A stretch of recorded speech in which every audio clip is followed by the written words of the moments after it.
Merhaba, bugün yine çok güzel bir tarifle karşınızdayım. Güzel olduğu kadar kolay ve pratik de bir tarif.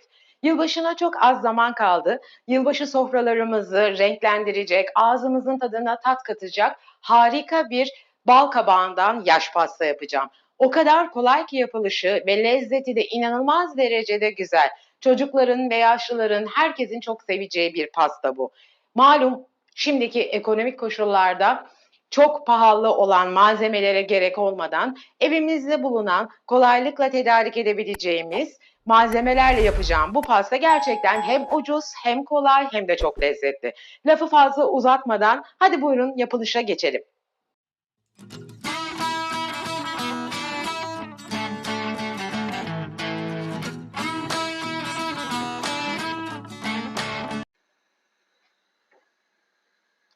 Kabaklarımı burada 3,5 dilim kabak var arkadaşlar. Minik minik doğradım. Şöyle bu ebatlarda. Kabaklarımın üzerine bir su bardağı toz şekerimi koydum. Bir su bardağı da suyumu koyuyorum. Kapağımı kapatıyorum. Altı açık. Güzelce kabağımı kaynatıyorum. Aynı patates püresi yapacağımız gibi patatesin yumuşama kıvamında kabaklar yumuşadığı zaman ocağımı kapatacağım ve işlemimize devam edeceğiz.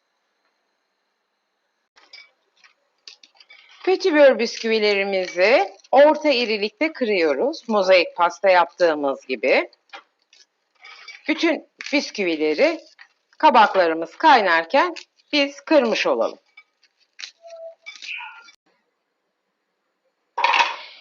İri iri 2 avuç cevizimizi rondodan geçiriyoruz.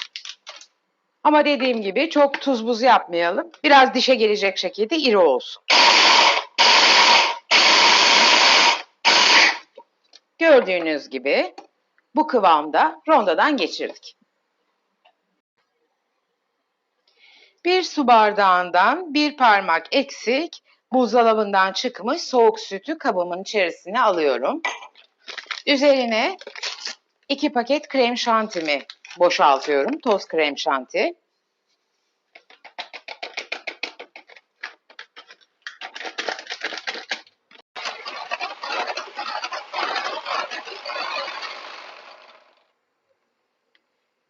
Mikserimizin hızlı bölümüyle kar kıvamına gelene kadar güzelce karıştırıyoruz. İyice kar kıvamına gelmesi, yoğun olması gerekiyor.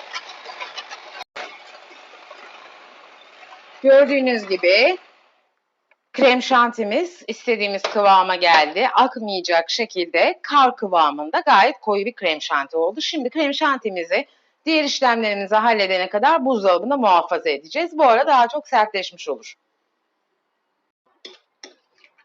Kabaklarım çok güzel pişti. 20 dakika kadar kaynattım. Eridiler harika bir şekilde. Şimdi kabaklarımı bir çatal yardımıyla güzelce eziyorum. Püre haline getiriyorum. Çok kaynar bu arada. Ilınmasını da bekleyeceğim. Ilıdıktan sonra elimle iyice pürüzsüz bir şekilde ezip bisküvilerimle karıştıracağım. Kabağımız güzelce püre haline geldi. Bir 10 dakika kadar daha ılıttım. Çok soğutmuyorum çünkü bisküvilerin de içerisinde eriyip kabakla birlikte kremamsı bir kıvam alması için biraz sıcaklığa ihtiyaç var. Şimdi bisküvilerimin üzerine kabak püremi boşaltıyorum.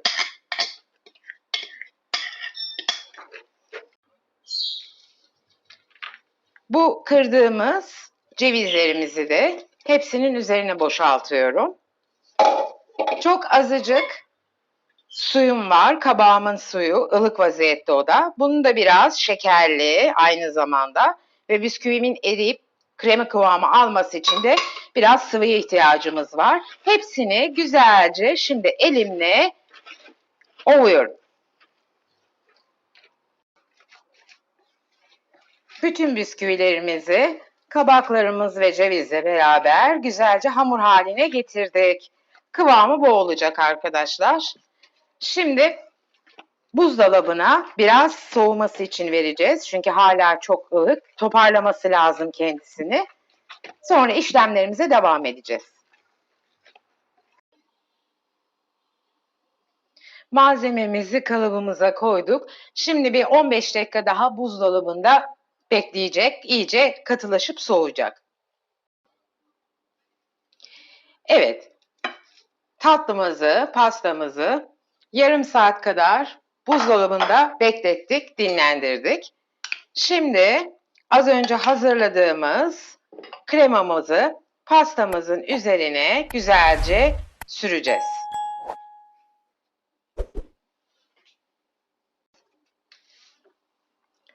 Kremamı spatulamın üzerine alıyorum.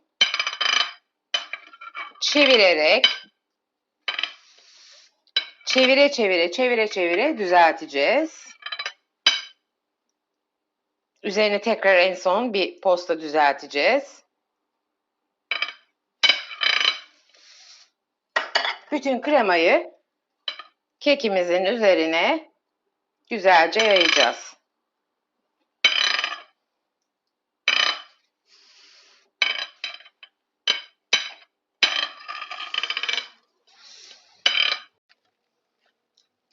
Üzerine Antep fıstığı ve toz Hindistan cevizi serpiyoruz. Çok güzel, kar gibi bir pasta oldu. Çok da hafif, çok da lezzetli. Şimdi Antep fıstığımızı serpiyoruz.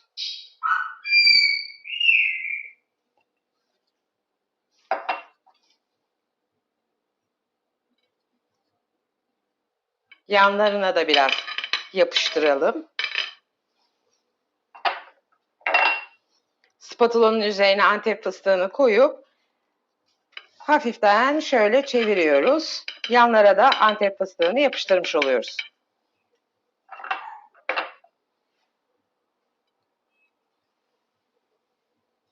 Çevirerek her yerine hafif dokunuşlarla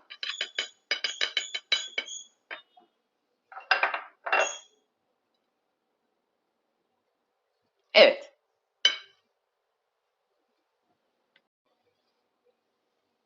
Yılbaşı pastamızın süslemesi hazır. Şimdi tekrar buzdolabına gidiyor. En az 1 saat krema ile beraber buzdolabında bekleyecek. Sonra dilimleyip göstereceğim. Evet, nefis yaş pastamız hazır arkadaşlar. Özel günlerinizde, yılbaşında, doğum günlerinde hiçbir şeye gerek yok. Misafiriniz geldiğinde de bu pastayı hemen çok kolaylıkla şipşak yapabilirsiniz. Gerçekten herkesin hayran kalacağı, lezzetine bayılacağı ve sizin de övgüler alacağınız bir pasta oldu. Şimdi pastamı izninizle kesip dilimini size göstermek istiyorum. Evet, şöyle kocaman bir dilim kestim. Bunu da ikiye bölelim.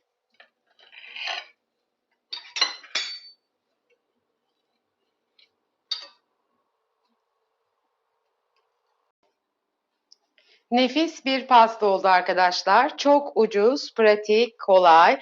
Evinizdeki malzemelerden hemen şipşak yapabileceğiniz, ağzınızın tadına tat katabileceğiniz çok güzel bir pasta oldu. Umarım tarifimi beğenirsiniz. Sizler de evinizde bu pastayı denersiniz ve beni anarsınız sevgiyle. Lütfen videomu beğenmeyi, kanalıma abone olmayı ve bildirim zilini açmayı unutmayın. Bir sonraki güzel tarifimizde buluşmak üzere. Sevgiyle kalın, hoşça kalın.